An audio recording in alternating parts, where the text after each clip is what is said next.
Hello everyone, तुम्ही सर्वजण कसे आहात? माझी खात्री आहे तुम्ही सर्वजण मजेत असणार आणि हाय व्हायब्रेशनमध्ये लॉ ऑफ अट्रॅक्शनची जर्नी फॉलोसुद्धा करत असणार. बरं का मित्रांनो, आज तुम्हाला या पद्धतीने म्हणजेच कशाप्रकारे ग्रॅटिट्यूड करायचं याबद्दल मी सांगणार आहे. आणि ह्या प्रकारे तुम्ही या पद्धतीने ईश्वराचे धन्यवाद माना की आपल्याला जे पाहिजे ते आपल्याला आपण अट्रॅक्ट करू शकतो, आपल्याला जे पाहिजे ते मिळत असते.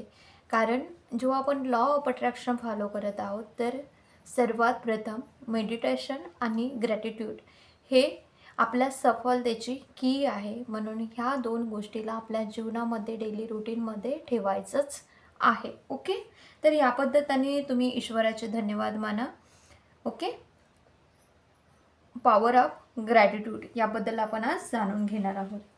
तुम्हाला यामध्ये एक कहाणी सांगणार आहे, म्हणजेच एक गोष्ट, छोटीशी अशी गोष्ट आहे. त्यामधून तुम्हाला कशा पद्धतीचं ग्रॅटिट्यूड करायचं आहे हे तुम्हाला क्लिअर होणार. ओके मित्रांनो, तर चला तर आपण स्टार्ट करूया. मित्रांनो, एका शांत गावामध्ये एक बुद्धिमान आणि विनम्र एक भिक्षू हिरवागार पहाडावर राहत होते. तो एक छोट्याशा मठात राहायचा. तिथे गुरुजीची देखभाल करण्यासाठी आणि त्यांच्या परामर्श घेणाऱ्या मार्गदर्शनमध्ये त्यांनी घालवलेले होते. एक सकाळची ही गोष्ट आहे. तो भिक्षू गावातील एका गल्लीमधून जात होते तेव्हा त्यांची नजर एका मुलीवर पडली, जो आपल्या साधारण घराच्या समोर ती मुलगी चुपचाप बसलेली होती. तिचे डोळे खूप उदास आणि उत्सुकताने भरलेले होते. ते भिक्षू त्या मुलीजवळ आले आणि हळूवार विचारले की तू इतकी उदास का आहेस बाळा? तिने नाराज असतानाच भिक्षूकडे बघितले आणि म्हणाली की माझा परिवार खूप गरीब आहे आणि आम्हाला गुजारा करण्यासाठी खूप संघर्ष करावा लागत असतो. मी अक्सर निराश महसूस करत असते आणि वाट बघते, इंतजार करते की मी कधी कोणती खुशी आमच्या लाईफमध्ये येणार किंवा आमच्या जीवनामध्ये येईल. तेव्हा ते भिक्षू त्या मुलीचं सर्व ऐकून त्या मुलीजवळ बसले आणि खूप लक्षपूर्वक कारणाने भरलेली गोष्ट ऐकू लागले. लक्षपूर्वक ते जी सांगत आहे मुलगी गोष्ट ती ऐकू लागली. काही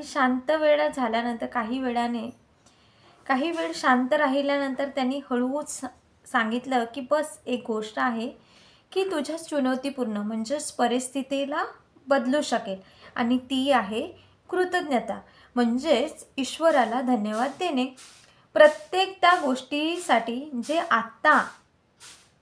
आज जे तुझ्याजवळ आहे. म्हणजे सध्या उपस्थितीमध्ये जे आता तुझ्याजवळ आहे, केवळ आपण त्या गोष्टीवर ध्यान केंद्रित करतो की ज्याची आपल्याजवळ कमीपणा आहे. आणि ईश्वराला धन्यवाद कशा प्रकारे द्यायचा असते की प्रत्येक गोष्टीसाठी जे आज आपल्याकडे ज्या उपस्थितीमध्ये ज्या गोष्टी आहेत त्या गोष्टींसाठी ईश्वराला धन्यवाद म्हणायचं असते. पण आपण काय करत असतो की ज्या गोष्टीची लाईफमध्ये कमतरता आहे त्याच गोष्टीवर फोकस करून बसतो, बरोबर ना? तर कमीपणा जिथे असते, ज्या लाईफमध्ये ज्या एरियामध्ये कमी असते त्यावर ध्यान केंद्रित करतो, ज्याची आपल्याजवळ कमीपणा असते. परंतु आपण याच्याच विपरीत जे आपल्या जवळ आहे पहिलेपासून मौजूद, त्यासाठी धन्यवाद आणि कृतज्ञता दर्शवणे सुरू करून जर दिलं तर येणाऱ्या काळामध्ये चांगल्या अवसरांना आमंत्रित आपण करू शकतो. त्या भिक्षूने एक स्मित हास्य करत त्या मुलीला म्हणाले की मी तुला एक गोष्ट सांगतो ज्यामुळे तुला समजेल की कृतज्ञताचा आपल्या जीवनावर काय प्रभाव पडते. ओके, आणि हे करणे का जरुरी आहे हे खूपच अगोदरच्या काळातील गोष्ट आहे. एका गावामध्ये म्हणजे ते भिक्षू त्या मुलीला ही गोष्ट सांगत आहेत. ओके, अगोदर तिनं कन्व्हर्सेशन केलं भिक्षूसोबत, आता भिक्षू तिला एक गोष्ट सांगत आहेत. ओके, त्या मुलीला की ज्यामुळे समजेल की कृतज्ञताचा आपल्या जीवनावर काय प्रभाव पडतो आणि हे करणे का जरुरी आहे. हे खूप अगोदरच्या काळातील गोष्ट आहे. एका गावामध्ये एक शेतकरी राहत होता ज्याच्याजवळ एक खूप सुंदर असा घोडा होता. एक दिवस तो घोडा त्या शेतकऱ्यापासून पडून गेला आणि पहाडावर जाऊन गायब होऊन गेला. जेव्हा ही गोष्ट त्या शेतकऱ्याच्या पडोसीने ऐकली आणि ते त्यांना सांत्वना दाखवायला आली.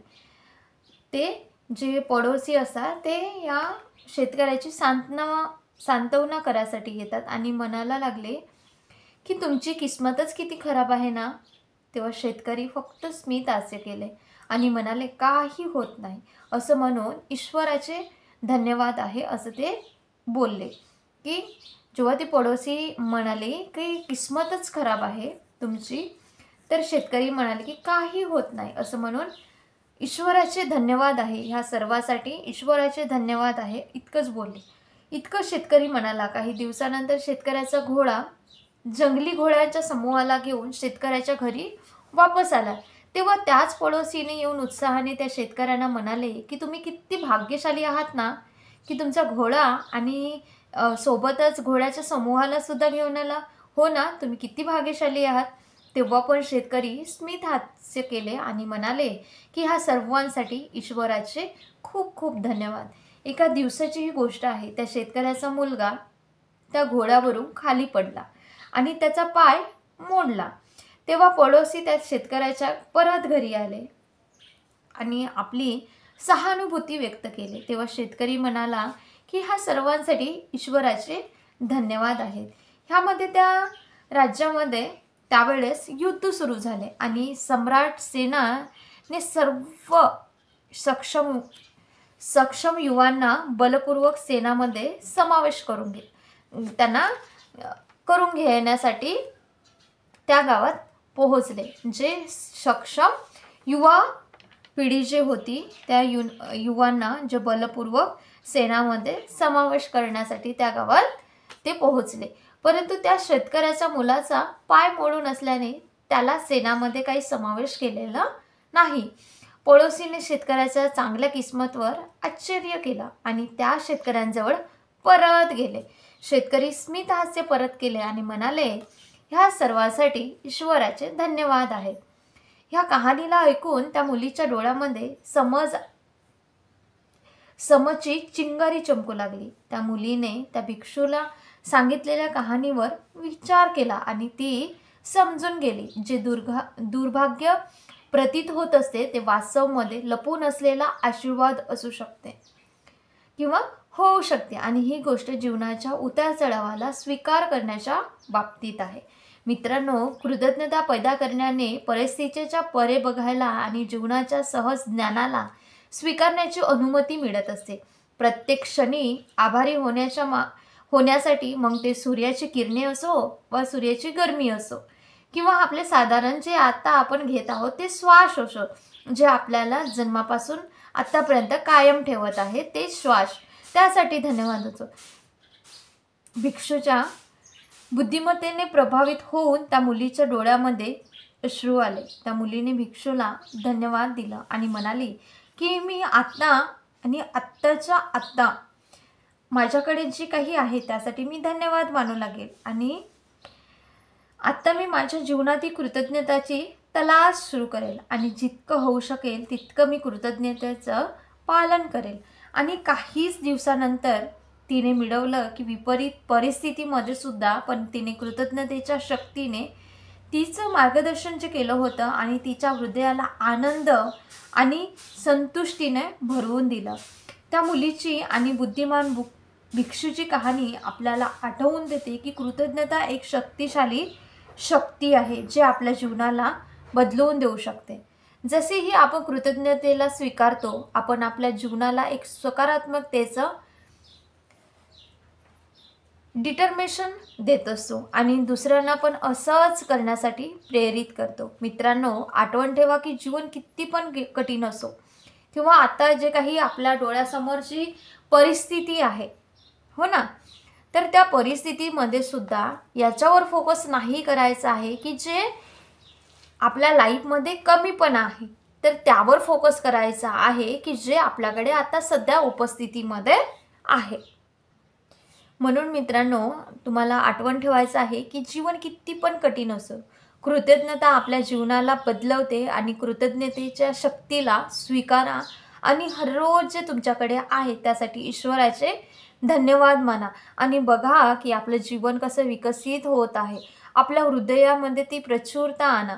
हृदयांना त्या प्रचुरतेसाठी खोला. आपल्या चारही दिशांनी ती मौजूद आहे. चला तर आपण या हर क्षणासाठी आणि ह्या उपहारासाठी, प्रकृतीच्या सुंदरतेसाठी, आपल्या प्रियजनांच्या प्रेमासाठी आणि नवीन नवीन आपण जे अवसर शिकत असतो त्या शिकण्याच्या अवसरांसाठी हे प्रशंसा करत असताना आपली कृतज्ञतेची यात्रा तुम्हाला सुरू करायची आहे. या पद्धतीने आपल्याला कृतज्ञ व्हायचं आहे. जे कमीपणा आपल्या लाईफमध्ये आहे, काही परिस्थितीमुळे, काही सिच्युएशनमुळे, काही आपल्या थॉटमुळे झालं आहे, तर त्यावर फोकस न करता आपल्याला जे पाहिजे आहे त्यावर फोकस करायचं आहे आणि आपल्याकडे जे सध्या उपस्थितीमध्ये आहे त्याला धन्यवाद म्हणायचे. जसं की आपले श्वास आहेत, बहुमूल्य आपलं आरोग्य आहे, हो की नाही, आपले जे प्रेमळ नातेसंबंध आहे त्यासाठी आत्ता सध्या जे काही आहे, जे जन्मापासून तर आतापर्यंत मनी आहेत